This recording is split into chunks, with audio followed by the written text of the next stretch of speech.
Thank you, Mr. John, for introducing me.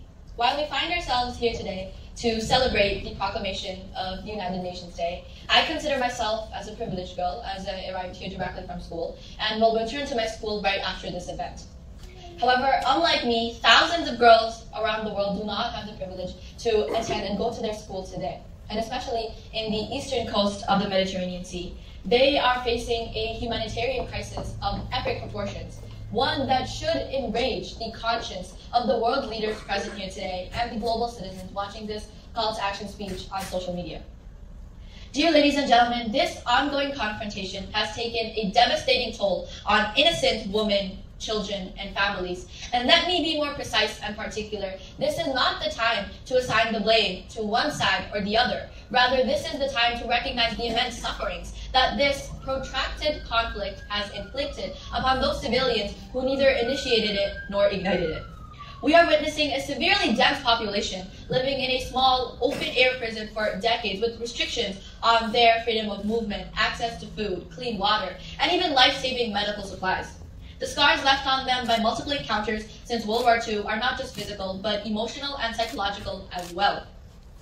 Their towns have been invaded, cities have been destroyed, homes have been bulldozed, hospitals have been attacked, holy places have been vandalized, schools have been demolished. Generations after generations have grown up in degrading, inhuman, and cruel clowns. It's the high time to present Sudan with an independent sunshine, a dignified rainbow.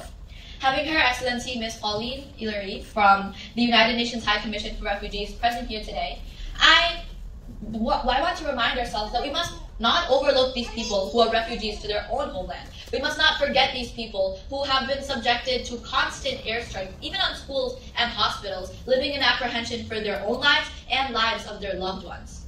No community, no human being, no community, and no country should ever have to undergo and withstand such a prolonged bloodshed. We cannot afford any more women and children to remain trapped in a never-ending cycle of being the object of casualty for no fault of their own.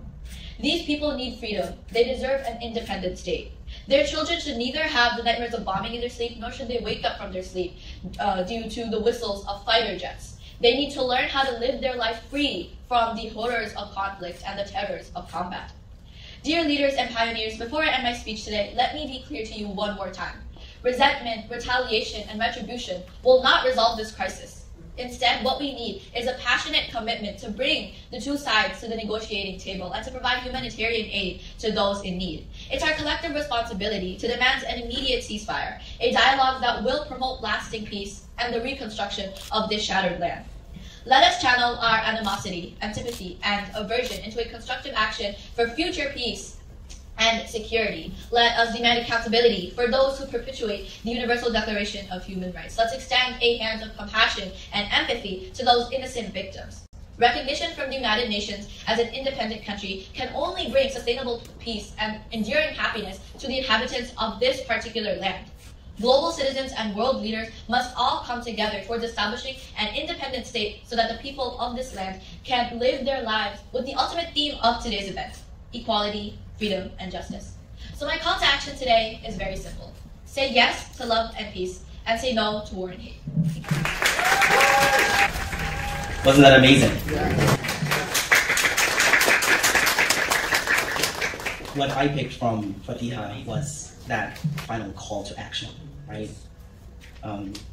Help, peace, coming to the negotiation table. There's really no reason for us to be fighting when we are one. So thank you so much, Fatiha. We will cherish all that you have said. Thank you.